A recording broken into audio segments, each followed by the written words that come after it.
Welcome back to Movie Recaps. Today I will show you an action, crime, sci-fi film from 2016, titled Virtual Revolution. Spoilers ahead. Watch out and take care.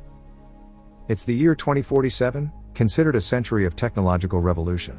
Humanity has reached important milestones like flying cars and robots, but what has changed society the most is the creation of virtual worlds called verses that feel as authentic as reality itself. 75% of the population, known as the connected, don't care about their real lives anymore and spend their entire day online, so towns and cities belong to a minority.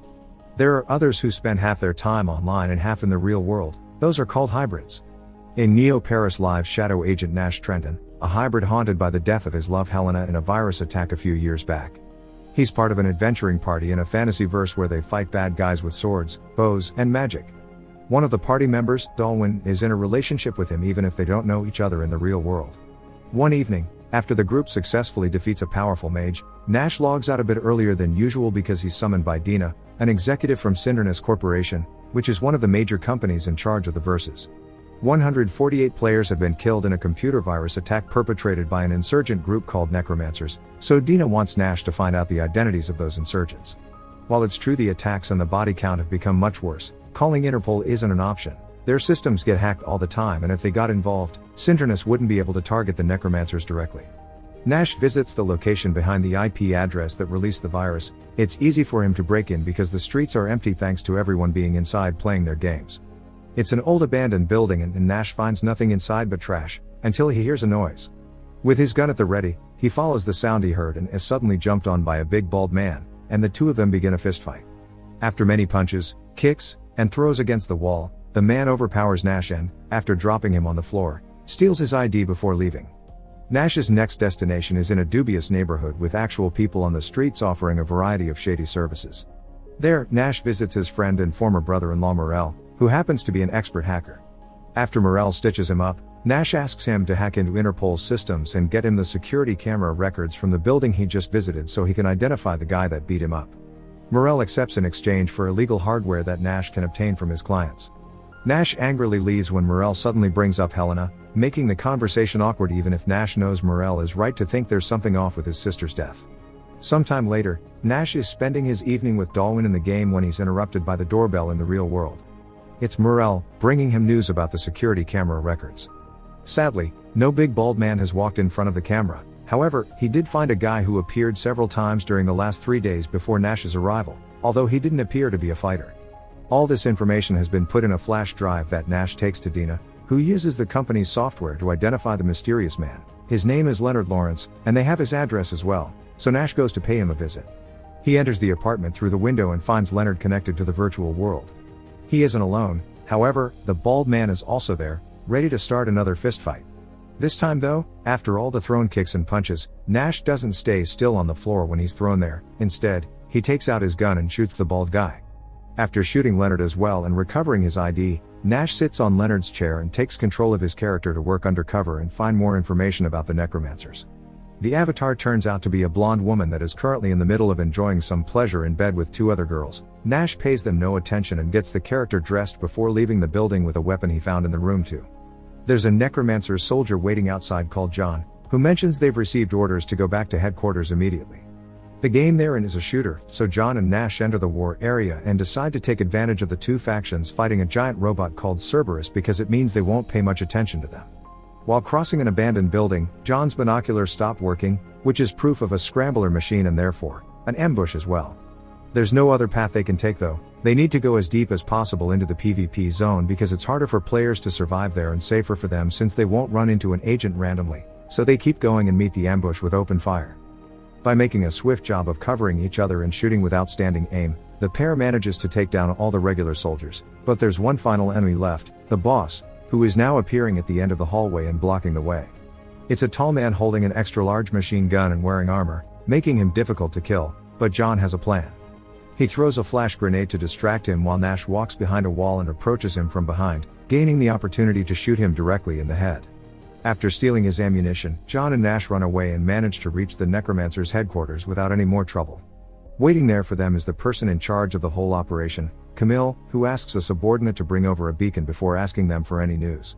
They know a mysterious man working solo has visited their buildings, and now they're being chased by Interpol as well.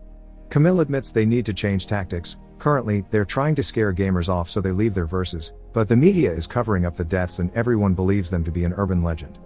He doesn't reveal what his new plan is though, because at that moment, the subordinate brings over the requested beacon, which prevents Nash from disconnecting. The soldiers grab Nash's avatar and reveal they've known it's not Leonard and they're all along because he didn't make the rallying sign when he came in. Camille punches him, but he knows negative feelings are decreased online, so he sends his men to log out outside the room and find Nash's body in the real world. While Camille explains how much interest politicians and companies have in keeping society in a vegetative state, Nash takes the chance to headbutt one of the soldiers and activate the grenade on the belt of the other soldier, which causes an explosion that destroys the beacon. He wakes up in the real world just in time to shoot the real John and his partner as they enter the apartment. Nash visits Morel again to ask him about devices that prevent people from logging out, but Morel doesn't think that can be done, so instead, Nash gives him the in-game coordinates of the Necromancer's headquarters and asks Morel for the records detailing every person that has logged in or out in that area. Their investigation is interrupted when 3 men from Interpol arrive, so Nash hides while the guy in charge, Stilson, interrogates his friend. At first, Morel doesn't want to talk, but after he gets punched by one of the agents, he starts to confess. He never mentions Nash's name though, he just admits having hacked the Interpol database and selling the information to one of the minor gaming companies. He also works on testing security systems for the bigger corporations. Seeing as he didn't find anything important on the camera recordings, the 3 men leave after Stilson informs him they'll be requiring his services in the future in exchange for not arresting him over his illegal hardware. Nash also leaves after Morel promises to look into those coordinates he gave him. Thinking the Necromancers still don't know his identity, Nash returns to his apartment and goes online to have another adventure with his party and enjoy some sweet moments with Dalwin. But once again, he's interrupted by a request from Dina to see him. She informs him Interpol has been to the company building because they know of the deaths, and in return, Nash tells her what he's found out thanks to Morel snooping. The attacks have been launched only against the 3 biggest versus companies, but other than that, the trail has seemed to go cold. It's been impossible to track down the Necromancers because there are no connections or disconnections in the system. They always leave a few subordinates online so that they can protect the area from other players and log in or out elsewhere. Dina still wants him to solve this as quickly as possible because she doesn't want to have Interpol around. They may be allies but they aren't friends. This means the Versus companies pay the government their taxes, and that money is used to pay the Connected's universal income, who in return pay for the game. For the government, paying for a Connected's little necessities is much cheaper than maintaining a person living a full life, and the Connected don't usually live longer than 40 years anyway. After asking Morel to hack into the Interpol database to learn what they know about the attacks, Nash goes back to his apartment, where he's ambushed by the Necromancers. He meets the real Camille, who is actually a woman that tells him he shouldn't work for Cynernus Corporation because they've lied about Helena's death.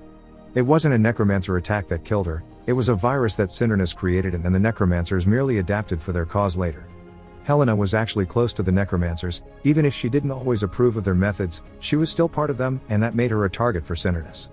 Because he's always thought there was something wrong with Helena's death, Nash believes Camille's story and accepts to help them, telling them all he knows and preparing a plan to take care of Interpol. Stilson and his agents follow one of the Necromancer's men, and Nash helps him lose them by guiding him through the sewers. He takes him back to Camille, who asks him to share with him any information he may learn from his hacker friend in the future. When visiting Morel, Nash admits feeling used by both Cynernus and the Necromancers, and Morel points out none of this will bring Helena back before informing him the Interpol will be soon meeting with a mole they have among Camille's group. Nash goes to the meeting point only to be captured by Interpol, who made up the story about a mole to trick him into coming and ambush him. Stilson knows Nash is working for both Cynernus and the Necromancers, so he wants him to be an informant for Interpol as well. However, their negotiations are interrupted by Camille and her men, who have been following Nash in case he needed help and now are killing every single Interpol agent in sight.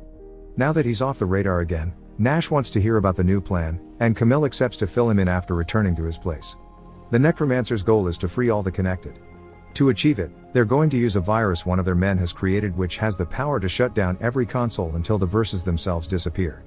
This will force people offline and make them go outside again. There's only one issue: in order to be able to replicate and spread, the virus needs to be launched from within the matrix of one of the main Versus. This is where Nash comes in.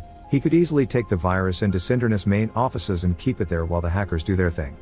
Camille promises the virus attacks progressively and by the time it's out there, he won't even be in the building anymore and they wouldn't be able to track it back to him, so he accepts.